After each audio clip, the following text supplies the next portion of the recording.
Good afternoon, ladies and gentlemen, and welcome to the Townsville Strand on a really gorgeous Friday afternoon.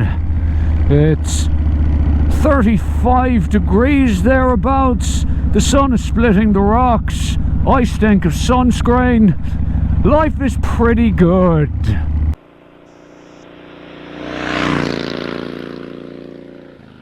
I'm just on my way home from Townsville Custom Cycles, where the big mean streak was in getting an oil change, general once over. She got a couple of new spark plugs, clutch fluid, brake fluid, all whatever sort of fucking fluid you can think of.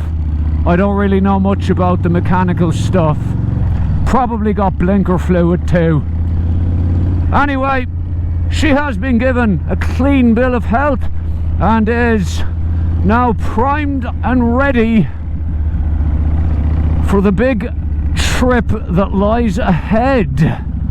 I also got this USB charger, which is also a volt gauge and an external temperature reader,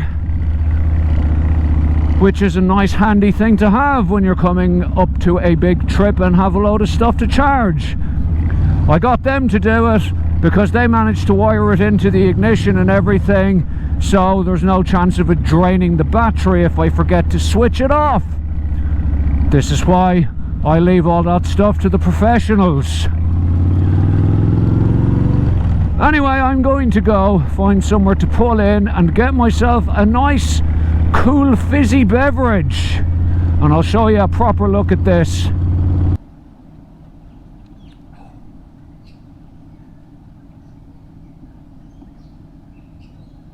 Oh, what is it with me and profuse sweating in my videos lately? Whew. Anyway, this is the little USB thing I got. I got it off eBay and I can't even remember ordering it. It showed up in the mail the other day and I was like, oh, I ordered that. So I don't actually have a link for it, but there you go. Anyway, where's my bike key? See, I'm such a bloody professional, I am. Can't even find my bike key now. That's my car keys. Don't even know I have them. Oh, there's my bike key.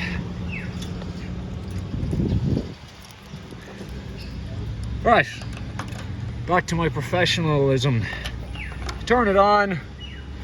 So at the top is a voltmeter and at the bottom it's an ambient temperature reader, and it has two USB-A outlets. Perfect. Got the boys at the garage to put that on, like I said, as they know what they're doing and I don't.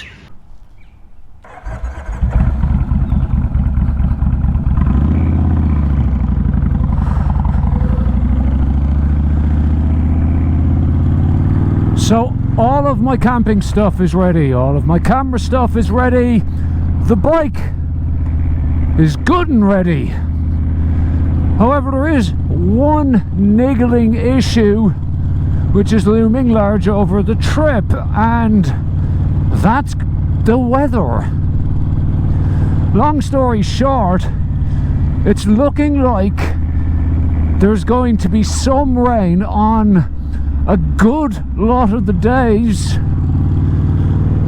that I'm going to be on the road, at least in the parts where I'm planning to go.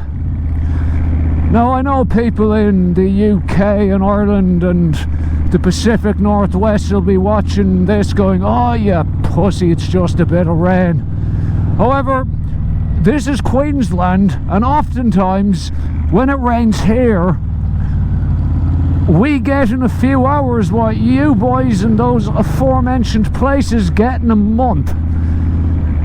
Thankfully, it doesn't look like it's shaping up to be that bad.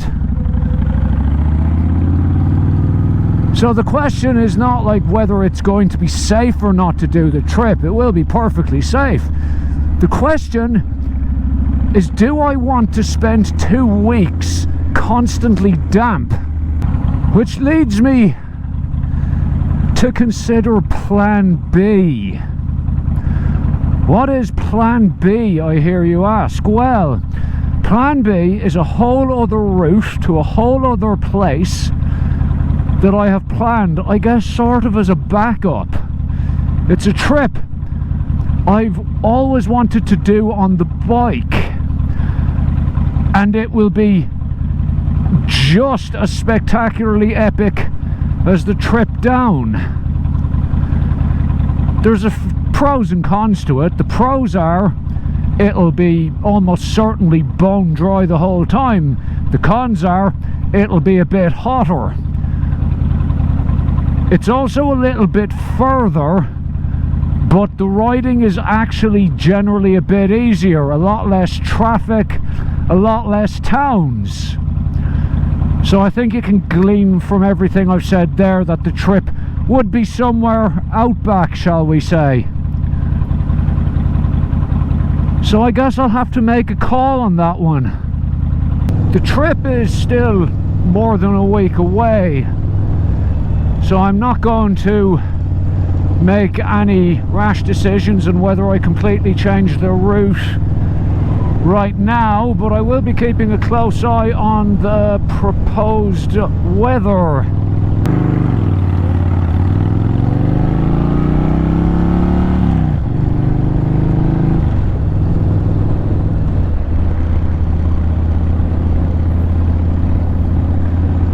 One thing I do know for certain though is that wherever I decide to go and whatever the weather's going to be like,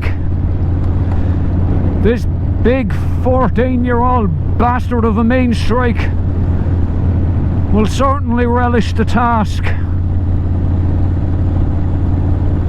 I absolutely adore this bike. I cannot put into words how much I love it. It's big, it's stupid, it's noisy, it's obnoxious, it's impractical.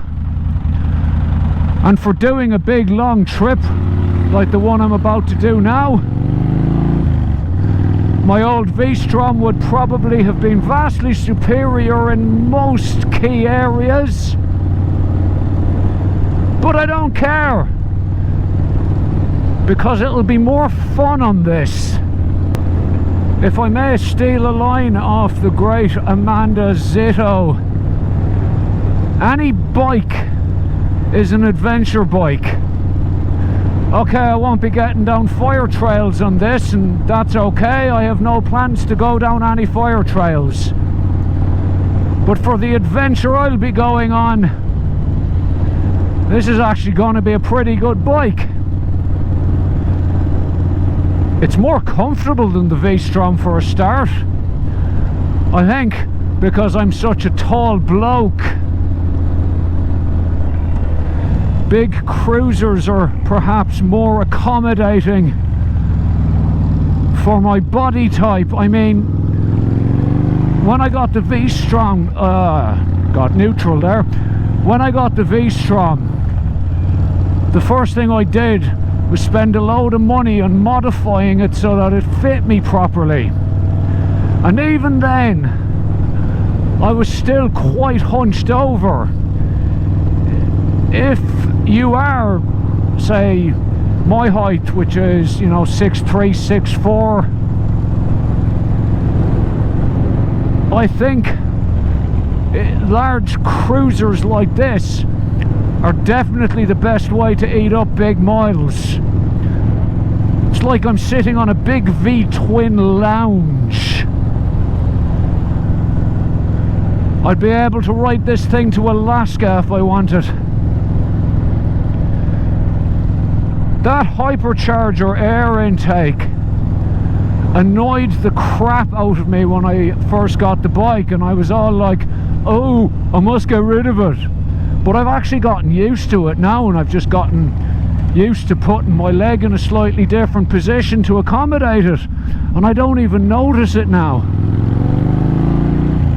Just part of the bike. And while it might be impractical from an ergonomic standpoint, it bloody looks cool. So I guess that's where we're up to.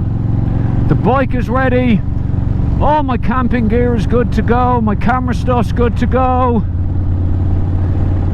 The only question mark is how bad is the weather going to be? And that's something I have no control over. But if it is shaping up to be miserable for most of the time I'm due to be away, I have one hell of a plan B. Good luck.